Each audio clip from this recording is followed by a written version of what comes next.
Sabi ko na yan doon, nabanggit na, nabanggit ko na rito. Magsambayang sila ganitong oras. Magsimba sila ganitong oras. Pagka ganitong oras, naliligo yan sila sa ilog. Pag-aralan nyo yan. Kasi anytime, pwede tayo umatake. The best time to attack is yung ma-put in aware sila. Now, especially during early part of the morning. Yeah. Alas 3 sa kadlawon. That is exact time, sir. Lami kaya na ikatulog. Yeah. Oh. Sagad yun sa mga tao. Bisan pagka ng mga gwardya, basta alas 3 na gani, maganaana ang ginang. Duka na na. Lalo na nakainom. Pag nakainom na gani na alas 3, sabihin ko sa'yo, patay lahat yan. Si Dato. Tulog lahat yan. Lalo na nakatungga. Kahit na ganong alerto, masinggan pa yung hawak niya. Nakainom na gani na siya, gwardya siya. Pag abot sa alas 3, bigay yun na. Mangita gid na.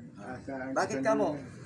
Yang oras na yan dapat magtatrabaho na yung mga tawag sa katawan natin kasi doon na siya mag-refresh ng panibagong mga energy natin.